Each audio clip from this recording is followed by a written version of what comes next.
So I'm recording something I had hoped that I would never have to record. I was just informed while recording some of these reviews for the Cinemaniacs that Tom Cook has passed away. Now, if you don't know who Tom Cook is or was, which is bizarre to say that, Tom was my TV co-host. Tom was the guy who was the Cinemaniac. He was my film professor when I was at Keene State College. I was at Keene State College from 1992 to 1996. And I want to say the second semester I was there, so 93, 94 era, Tom came in as the film production professor. I never had a class with him, funny enough, but we always knew who each other were. And eventually I started subbing on the Cinemaniacs when it was a TV show and two people with, two seats. It was Lee Perkins and Tom Cook. And when one of those guys didn't want to do the show, couldn't do the show for a week, I would slip in and be the co-host. And eventually Lee, I'm giving you the history of the Cinemaniacs. Eventually Lee didn't want to do the show anymore and I took over for him. And it was Tom Cook and I for several years doing this show at Cheshire TV in Keene, New Hampshire. Tom was the president of the board at Cheshire TV. And we were pals. I mean, we didn't like hang out outside work or anything, but once a week, every Monday, we would sit down and talk movies for an hour, and we would chat online, setting up, what we were going to talk about every week. And he would drop off the clips for the show, and I would check the clips, and I would invariably see that there were F-bombs or nudity or some blood spatter all over the place that I would have to go in and edit the trailers so they would be safe for TV. He was a renegade, that TC. And but he was known and beloved by all. He was a Keene State film icon for many years, and I had like I said, I never had a class with him, but a lot of my friends did. A lot of the people I know who are younger and went through KSC film program. And it's really weird to be talking about him in the past tense, but I wanted to let everybody know who had watched the Cinemaniacs long ago. If you go to the Cinemaniacs Facebook page, it was created by me when we were still doing the show in the studio, so it's Tom and I at the top of the top banner image there. And he had he had dubbed himself, or was dubbed, the Cinemaniac on the radio, WKBK AM in Keene. He would go on every Friday and talk about movies, and I loved it. It was somebody talking about movies on the radio, and he would talk about what was coming out and what he saw, and he would do this mystery movie contest where he would play lines from movies, and people could call in and try to determine what the movie was, and he would pick the most obscure lines. Like, it would be like, "Hi," and it'd be like, how can anybody figure this out? And he would play another one and it'd be like, "I like pickles." What is this movie? Nobody's going to figure this out. And eventually it would get up to a line, like, the fifth one in would be, the iconic line from the movie or something. But that was always fun. And he was the Cinemaniac. And then he and Lee started doing this TV show that I am continuing.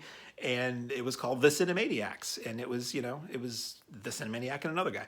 And it was a hell of a lot of fun working with him all those years. We had a lot of laughs. We shared a lot of the same taste, not completely, but he liked the kind of goofy movies that I did, and he'd seen a lot of them in the theater, so we would talk about that. And he would tell me his stories of, playing laser tag with Tom Cruise in Hollywood back when Tom Cook lived in Hollywood and worked in Hollywood. And working with William Shatner. He eventually became really good friends with William Shatner, his childhood hero, and that was an amazing story of how that all came to be. He's been working on a TV series for Shatner for a while now that eventually will hopefully see the light of day. Hopefully that was okay for me to say that. And I hadn't, we stayed in touch when I worked at, I'm going to get comfortable, we're going to be here for a while. When I worked at Cheshire TV, I was an employee, so I dealt with Tom all the time because he was the president of the board of directors at Cheshire TV. And eventually Lee left and I became the executive director, if you can believe that, of Cheshire TV. So Tom was like my boss, so to speak, my superior. And we communicated nonstop all the time.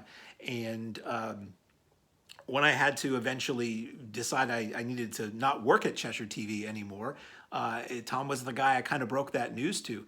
And he was super cool about it. He was always great. He was super supportive, super fun and funny.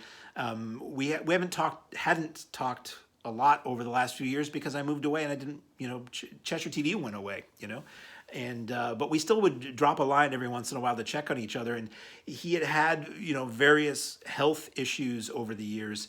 And he was like, I don't know what, he was like Casca the Eternal Mercenary. Like, he had diabetes and he had to have, it was all kinds of surgeries, and the number of near misses the guy had was amazing. He was like Robo Tom. So when I had heard he had this latest setback, I was like, wow, that's really horrible. And he dodged another bullet, but he's pulled through so much in the past that I imagine he'll keep going longer than me. And unfortunately, I was just given the news that that's not the case, sadly to say. So I just wanted to let the Cinemaniacs fans out there know that he was a great guy. He had done a lot, and he loved movies. And he was the guy, when you watch the intros to the show, I'm still using intros to the show that he cut years ago. He would put those together at home. And again, occasionally, they would feature a profanity or somebody getting their brains blown out, and we would have to be like, "Ay!" The number of times we were doing a Cinemaniac show, and we would get partway through it and we would run a trailer and there'd be an F word or another F word or nudity. We did Pumpkin Fest one year live, Tom and I, and it was our top 5 horror movies or top 5 bad horror movies or something. And I picked Frankenhooker and he picked the clip, and it was a clip with full-on nudity in it that was going out live over public access to a family audience on a Saturday afternoon. I don't know if that was him not paying attention or if that was him being subversive or just not caring, but we always had a lot of laughs. So I'm super sad to be saying this when it seems weird to be smiling when I'm talking about it, but we always had a good time. We always had a lot of laughs. It really stinks that we're not going to have any more laughs. I kept thinking we should get back to doing Cinemaniacs and just do it through Zoom so he and I can rap about films again. But he was always a super busy guy.